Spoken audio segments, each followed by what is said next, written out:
와, 이젠 여름입니다. 날씨가 너무너무 무덥고 올해는 장마도 예년보다는 빨리 올 거라고 하네요. 그래도 해가 쨍쨍하니까 꽃들은 아주 활짝활짝 예쁘게 피었습니다. 그래서 요즘 물 주느라고 아주 매일매일 바쁜데요. 비가 오지 않아서 특히 수국 같은 종류들은 물을 많이 필요로 해서 물을 좀 잘 챙겨주고 있습니다. 잔디도 또 한번 이렇게 깎아주었고요. 장마가 오기 전에 한번 정리해 주었습니다. 새로운 꽃들도 또 피기 시작했는데요. 이건 자연발화가 잘 되는 꽃들 소개에서도 보여드렸던 채송화인데 꽃들이 피기 시작했습니다. 한번 심은 후에는 씨가 떨어져서 많이 뽑아내면서 정리를 해야 될 정도로 자연발화가 잘 되는 꽃인데 여름에도 잘 피어있고 꽃이 상당히 예쁩니다. 흔한 꽃이지만 꽃이 예뻐서 정원에서 이렇게 몇 포기는 두고 꽃을 보고 있습니다. 지금부터 가을까지 계속 예쁘게 피워줄 채소가인데요. 노란색 예쁘게 피었습니다. 찔레장미와 향장미 작년에 포트로 사서 보다가 꽃밭에 심어 놓았더니요. 아주 포기도 커지면서 또 많이 펴주고 있습니다. 동자꽃들이 예쁘게 피는 시기이죠. 저희 정원에는 이렇게 빨간 동자꽃인데 지난번에 한 송이가 피었었는데 오늘은 여러 송이가 예쁘게 피었습니다. 이건 살짝 그늘진 곳에 심어주면 좋고 노지월동은 걱정 없이 자라는 야생화입니다. 예쁘게 피었습니다. 월동하고 올라온 우단동자가 꽃이 많이 피어서 아주 예쁩니다. 잎은 은빛이고 꽃의 색은 이런 진한 자주색이어서 아주 대비가 돼서 멋진 꽃입니다.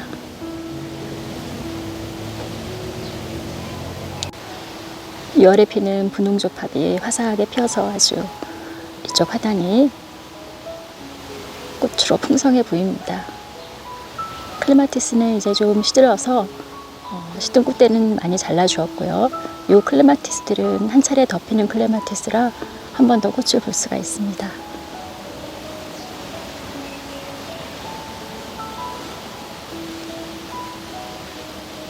울타리 쪽에 있는 자주색 클레마티스도 많이 폈죠.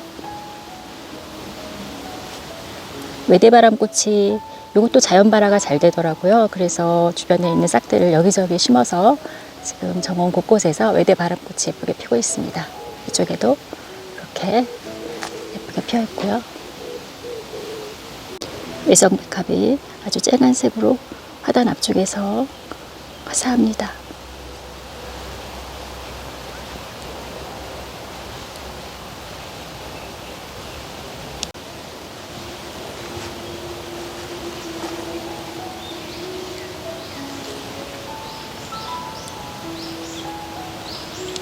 라푼젤의 따은 머리 같다고 생각이 되는 라푼젤 초롱꽃들이 이렇게 아래에서부터 계속 꽃이 피어 올라갑니다. 위에 봉우리들이 있는데요. 차례차례 피는데 이런 모습이 아주 예쁜 라푼젤 초롱꽃입니다.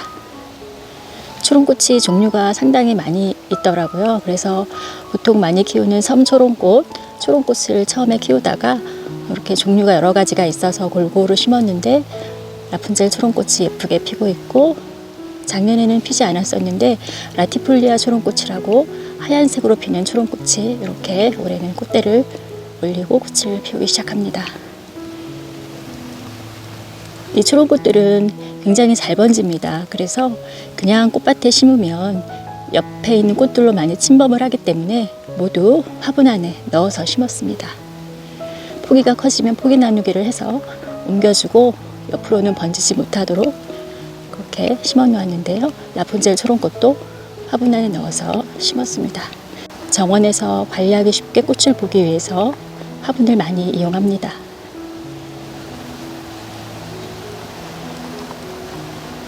색이 독특하죠. 이런 색으로 피는 센트란투스인데 중부 지역에서도 노지 활동을 잘 했습니다. 그걸 물어보신 분이 계셔서요. 따로 보온을 하지 않았고 그냥 두었는데 노지 활동 잘 하고 싹이 올라오고 꽃이 예쁘게 피고 있습니다.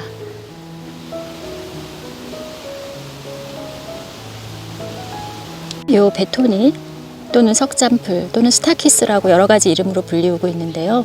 이것도 정원에 심어서 보기 좋은 꽃인 것 같아요. 월동도 잘 하고 포기도 잘 늘어나고 손이 가지 않으면서 꽃을 예쁘게 오래 피워줍니다.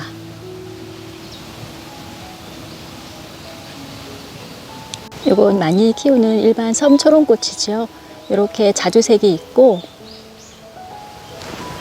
흰색은 많이 피었었는데 많이 시들었네요. 여기 한 송이가 남아 있습니다. 초롱꽃이라 너무 잘 번지기 때문에 꽃밭 가운데는 심지 못하고 이쪽으로 뒤로 경사가 지는 곳에 심어서 번져도 상관없는 곳에 심어 주었습니다. 아니면 조금 전에 보았던 라푼젤 초롱꽃이나 라티폴리아 초롱꽃처럼 화분 안에 넣어서 심어주면 관리하기가 편합니다. 잘 번지긴 하지만 여름에 꽃이 상당히 예쁩니다. 초롱꽃이. 인동도 꽃이 오래 피죠.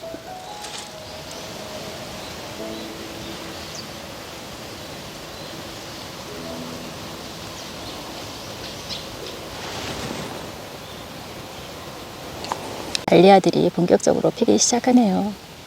구근 보관하기도 쉽고 또 꽃도 오래 많이 피어서 몇 년 보관했다가 정원에 심는데 꽃인심이 아주 좋은 여름꽃입니다. 정열적인 붉은색의 아마릴리스 꽃이 이렇게 많이 피어서 아주 예쁩니다.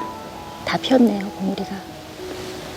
이렇게 한 송이만 남아있고 나머지 봉우리들이 피어서 아주 멋진 모습입니다. 이것도 구근 보관이 잘 되고 매년 정원에 봄에 심으면 잘 자라고 예쁜 꽃을 피워줍니다. 색이 참 다양한데 저는 이런 약간 검은색이 섞여 있는 진한 빨간색의 아마릴리스를 키우고 있습니다. 잎을 주로 보는 호스타이지만 호스타도 꽃이 예쁜데요. 이 호스타는 잎에 약간 푸른색도 띄면서 시원하게 펼쳐지고 꽃도 좀 큰 편입니다. 꽃대가 올라와서 이렇게 멋진 모습을 하고 있습니다. 보라색 꽃창포가 뒤늦게 피고 있습니다. 그늘이어서 그런지 다른 꽃창포들보다 늦게 피네요.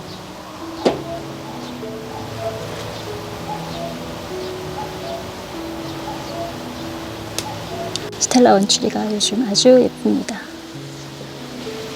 포기도 많이 늘어나서 꽃도 많이 피고 이 꽃 한 송이는 하루만 피고 지는데 꽃봉오리가 아주 많기 때문에 아주 많은 꽃을 볼 수 있습니다. 이쪽에도 이렇게 시드는 것은 바로바로 잘라주면 꽃봉오리들이 빨리 꽃을 피웁니다. 꽃봉오리가 정말 많아서 오랫동안 꽃을 볼 수 있습니다. 사계 원추리라는 이름도 있는데요. 꽃이 가을까지 오래 피어서 그런 이름도 있는 스텔라 원추리 꽃입니다. 매성 아나벨 수국 벨라 라가자가 한창 꽃이 피어서 아주 멋진 모습입니다. 앞쪽에 블랑쉐트는 먼저 꽃이 많이 피어서 활짝 핀 모습을 지난번에도 보여드렸었는데요. 뒤쪽에 있는 리메타도 꽃이 피기 시작하고 있습니다. 봉우리일 때 라임색에다가 꽃이 피면서 점점 흰빛을 띄어가는 아주 멋진 품종입니다. 리메타도 꽃이 많이 피고 있고요. 제가 저희 정원에 이렇게 수국꽃을 보여드리고 댓글을 보니까 올해 수국꽃이 피지 않았다고 말씀하시는 분들이 많아서 저도 정원 처음에 시작을 할 때 수국의 종류를 잘 모르고 예쁘게 핀 정원용 수국, 마크로필라 수국을 심어서 꽃을 기다리다가 꽃대가 올라오지 않고 잎만 올라오는 깻잎 수국을 몇 해 보고 그렇게 잎만 올라온 깻잎 수국을 보면서 많이 실망하고 속상해하고 하던 기억이 떠오릅니다.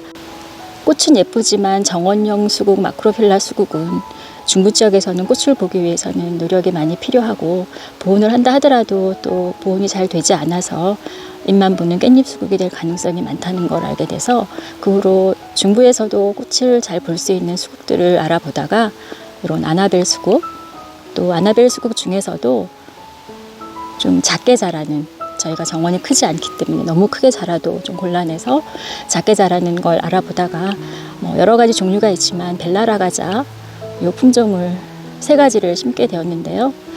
해가 갈수록 아주 꽃도 많이 피고 그러나 외성이기 때문에 아주 크게 자라지는 않아서 아담하게 잘 보고 있습니다. 올해는 정말 꽃이 많이 피었고 이 아나벨 수국은 당년지에서 꽃이 피기 때문에 겨울에 꽃눈이 얼거나 해서 꽃을 못 볼 걱정이 없이 꽃을 잘 볼 수 있습니다. 그래서 올해는 정말 이렇게 아주 풍성하게 수국꽃들이 많이 피었습니다. 3가지 품종인데요. 블랑셰트와 르메타, 그리고 이쪽에는 무베트인데 항상 무베트가 좀 늦게 피더라고요. 진하게 분홍색으로 올라오는 3가지가 모두 꽃이 잘 피고 있습니다. 특별히 보온 조치를 하지 않고 그냥 둡니다. 두고 이렇게 꽃이 한번 피고 시들었을 때 시든 꽃대를 키를 좀 낮추어 주고 싶으면 조금 옆마디 아래쪽을 잘라서 정리하는 정도로 그 정도로만 관리를 해주고 있습니다. 그래도 꽃이 이렇게 잘 핍니다. 그래서 이 아나벨 수국을 제가 키우면서 이렇게 손쉽게 꽃을 보면서 정원의 지역이 어디인지에 따라서 그 지역에서 잘 자라는 꽃을 심어야겠다 그런 생각을 많이 했습니다. 물론 보온을 잘 해서 꽃을 정원 수국을 보는 것도 괜찮지만 또 꽃이 안 피면 너무 실망스럽고 또 속상하고 해서 그래서 이렇게 손쉽게 키우면서 꽃을 볼 수 있는 수국 종류를 들여서 키우면서 꽃을 예쁘게 보는 것도 가드닝을 즐겁게 하는 방법이 아닌가 싶습니다. 봄에 또 수국에 신경을 쓴 것은 올 봄에는 비도 자주 오긴 했지만 그래도 수국은 따로 물을 더 챙겨 주었습니다. 물을 아주 좋아하는 꽃나무라서 그렇게 물을 오히려 영양제보다도 물을 더 챙겨 주었습니다. 그래서 그런지 아주 풍성하게 꽃이 많이 피었습니다. 올해 유난히 꽃이 안 올라왔다는 분들이 많이 계셔서 겸사겸사 이렇게 꽃을 보여드리면서 말씀을 드리고요. 이 아나벨 수국도 그렇게 손쉽게 꽃을 볼 수 있는 수국이고 이 폴스타도 지금 꽤 돼서 포기가 상당히 크지요. 커서 올해는 꽃도 많이 피었는데 이거는 목수국 종류라서 이것도 중부 지역에서 꽃을 잘 볼 수 있는 수국입니다. 특히 이 폴스타는 가운데 있는 헛꽃이 피면서 향이 나기 때문에 향수국이라는 이름으로도 유통이 되는 수국인데요. 이것도 외성입니다. 제가 가능하면 저희 정원에 작게 자라는 꽃나무, 작게 자라는 꽃들을 키우려고 그런 종류들을 많이 들여서 이 폴스타도 외성으로 자라는 목수국이라 일반 목수국이 아주 크게 자라는 거에 비해서 이렇게 아담하게 자랍니다. 그래서 올해 꽃도 많이 피었고요. 이것도 특별히 보온하지 않고 꽃이 시들었을 때 시든 꽃대를 키를 낮추려면 좀 더 많이 잘라주고 그렇지 않으면 꽃대 아래에 바로 잘라주고 이런 식으로만 관리를 해줍니다. 그렇게 해주면 꽃이 잘 핍니다. 올해 정말 꽃이 많이 피어서 아주 화사하게 보이고 있습니다.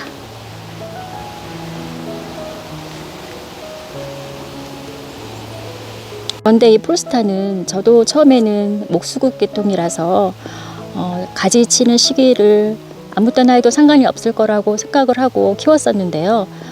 여러 곳에서 이제 얘기를 들어보니까 이 폴스타는 목수국이긴 하지만 가지 치는 시기가 조금 다른 목수국보다는 조심해야 된다는 얘기들을 많이 하시더라고요. 그래서 가능하면 이 폴스타는 꽃이 시들었을 때 바로 가지를 잘라서 정리해주고 그 이후에는 가지를 잘라주지 않는 것이 꽃을 많이 볼 수 있다고 합니다. 그래서 저도 처음에는 목수국이라 봄에 가지를 잘라서 정리를 해도 되겠지 하고 생각을 했었는데 봄에 가지를 정리를 하면 꽃을 많이 볼 수 없다고 해요.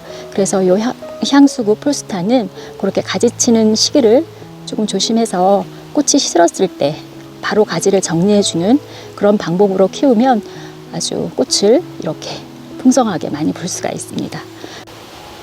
폴스타가 꽃이 안 피었다는 분이 계셔서 혹시 가지를 그렇게 좀 너무 늦게 또는 봄에 정리를 하지 않으셨나 그런 생각이 드는데요. 이 폴스타는 가지 치는 시기를 좀 신경을 써서 해주고 키워야 되는데 그것만 조심하면 꽃을 아주 많이 볼 수 있습니다. 이건 화분에 키운 정원수국 마크로필라인데요.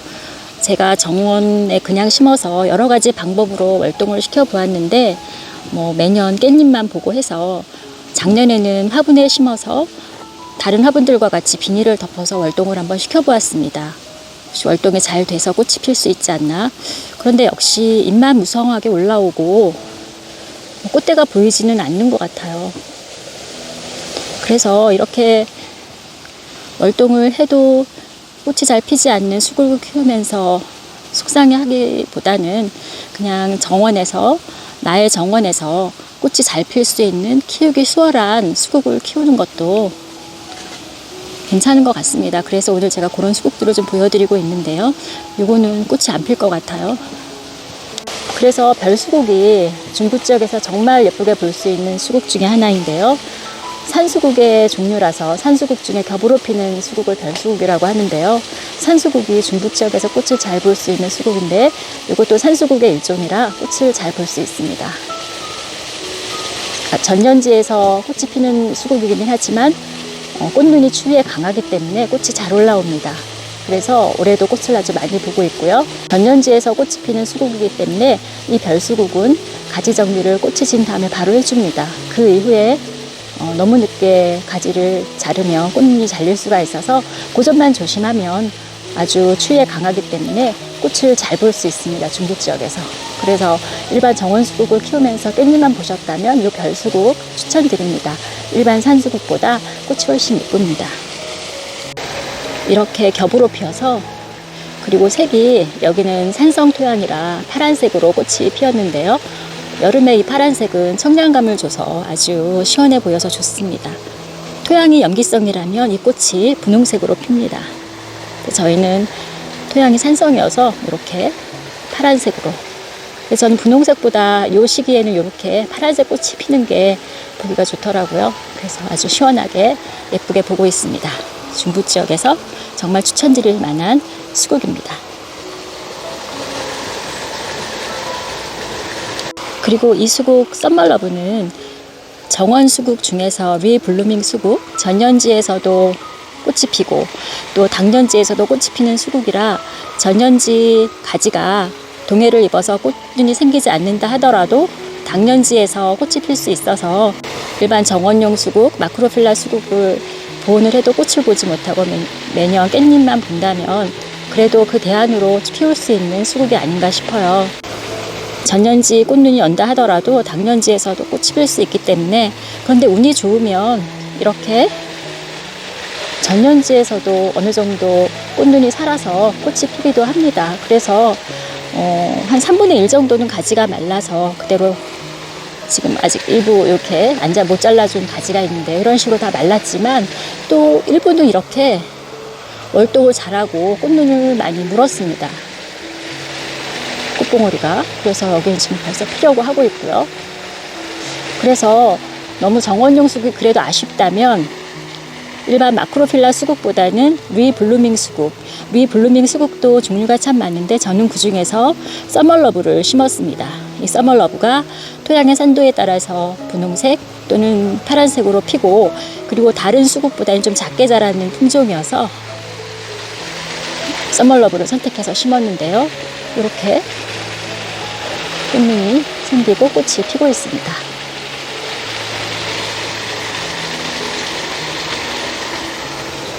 (6월에) 수국이 정말 예쁘죠. 그래서 정원을 가꾸면서는 수국을 꼭 키워서 꽃을 보고 싶은 그런 마음이 드는데요.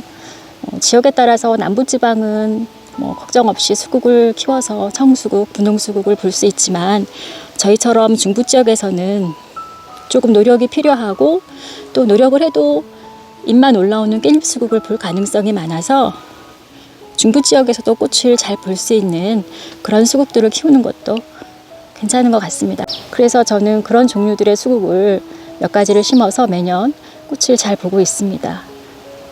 그래서 오늘 그런 종류들을 좀 보여드렸고요. 또 키울 때 주의할 점도 말씀을 드렸습니다.